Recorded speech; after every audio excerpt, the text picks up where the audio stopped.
ये खबर बहुत इंटरेस्टिंग है गुरु। छत्तीसगढ़ में कौन बन सकते हैं मंत्री? 4 चेहरे हैं, चारों दिग्गज हैं। अजय चंद्राकर दिख रहे हैं, माथे पे तिलक लगाए हुए, इस समय माथे में तिलक उलक चल रहा है। अमर अग्रवाल दिखाई दे रहे हैं आपको, राजेश मूणत जी हाथ जोड़े हुए दिखाई दे रहे हैं, और धर्मलाल कौशिक जी दिखाई दे रहे हैं। ये चारों बड़े नाम हैं छत्तीसगढ़ के। पिछले 2-3 दिनों में जिस तरीके से राजनीतिक गतिविधियां तेज हुई हैं छत्तीसगढ़ में, उससे लगता है कि छत्तीसगढ़ में कुछ तो बड़ा होने वाला है, कुछ तो बड़ा होने वाला है। सियासी गलियारों में भी यही चर्चा है कि कुछ बड़ा होने से पहले ही खिचड़ी पक रही है। ऐसा क्यों कह रहा हूं, सब कुछ विस्तार से जान लीजिए। चलिए सब कुछ आपको बता देता हूं। छत्तीसगढ़ में बीजेपी सरकार का 1 साल पूरा होने वाला है, 1 साल पूरा होने वाला है, और मंत्रिमंडल को 2 कुर्सियां अभी भी खाली है। मंत्रिमंडल को 2 मंत्री अभी मिलने वाले हैं। मेरे पास जो आता है उससे पूछता हूं मंत्री कौन बनेगा, कोई बताता नहीं है, क्योंकि उनको लगता है कि हम बने हुए हैं, बता के हमारी न कुर्सी चली जाए। इन दोनों कुर्सी पर कौन बैठेगा, इस पर तेजी से चर्चा चल रही है। छत्तीसगढ़ के उपचुनाव में रायपुर दक्षिण की सीट बीजेपी के खाते में गई है, जिसके बाद पहली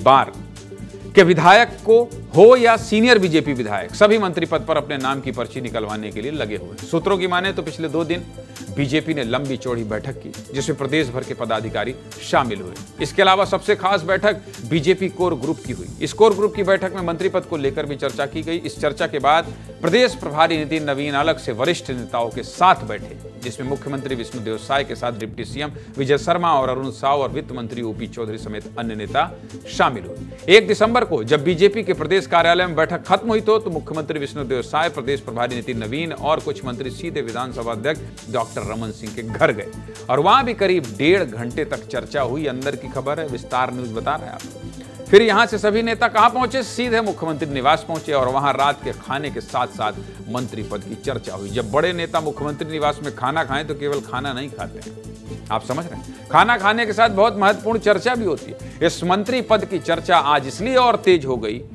क्योंकि मुख्यमंत्री विष्णुदेव साय पहले राज्यपाल रमन डेका से मिले, फिर विभागीय कामकाज के बाद शाम को एक और कैबिनेट बैठक हुई। आप यह समझ सकते हैं कि अगर नए मंत्री आएंगे तो कुछ मंत्रियों के विभाग भी बदले जाएंगे। ऐसे में विभागीय कामकाज बहुत महत्वपूर्ण होता है। भाजपा के वरिष्ठ नेताओं की माने तो अगले कुछ दिनों में मंत्री पद की 2 विधायकों को शपथ दिलाई जा सकती है। हालांकि बीजेपी नेताओं का एक बड़ा वर्ग यह कह रहा है कि 13 से 15 दिसंबर के बीच केंद्रीय गृह मंत्री अमित शाह छत्तीसगढ़ के दौरे पर हैं। ऐसे में उस समय भी मंत्रियों को शपथ दिलाई जा सकती है। इन सबके बीच दिल्ली में बीजेपी के वरिष्ठ नेता यह संकेत दे रहे हैं कि महाराष्ट्र के मुख्यमंत्री चयन के बाद किसी भी दिन छत्तीसगढ़ मंत्रियों की घोषणा हो सकती है और शपथ भी दिलाई जा सकती है। इसको लेकर मुख्यमंत्री विष्णुदेव साय क्या कह रहे हैं, सुन लीजिए। इंतजार करते रहिए, कैबिनेट का बैठक बड़े निर्णय के लिए ही होता है। इंतजार करते रहिए, कैबिनेट का बैठक बड़े निर्णय के लिए ही होता है। छत्तीसगढ़ के कौन कौन से विधायक मंत्री बन सकते हैं उनके बारे में ग्राफिक्स के जरिए जान लीजिए, आपके मन की जिज्ञासा शांत कर लीजिए। इस बार मंत्रिमंडल में रायपुर और दुर्ग संभाग के विधायकों को शामिल करने की चर्चा है। रायपुर से सुनील सोनी और पुरंदर मिश्रा का नाम आ रहा है। वहीं दुर्ग संभाग से गजेंद्र यादव का नाम सबसे आगे चल रहा है। वहीं सांसद बृजमोहन अग्रवाल के मंत्रिमंडल से बाहर होने के बाद कुछ वरिष्ठ विधायकों को मंत्रिमंडल में शामिल करने की भी चर्चा है, जिसमें नाम राजेश मूणत, अजय चंद्राकर, अमर अग्रवाल और धर्मलाल कौशिक का नाम भी सामने आ रहा है। इसके साथ ही विष्णुदेव साय सरकार के दूसरे साल में प्रवेश करने के बाद बहुत कुछ बदल सकता है। ऐसा माना जा रहा है कि कुछ मंत्रियों के विभाग भी बदले जा सकते हैं। 2 मंत्री पद खाली होने के चलते मुख्यमंत्री विष्णुदेव साय के पास कई विभागों की जिम्मेदारी है। हो सकता है उनके विभाग नए मंत्रियों को दिए जाएं।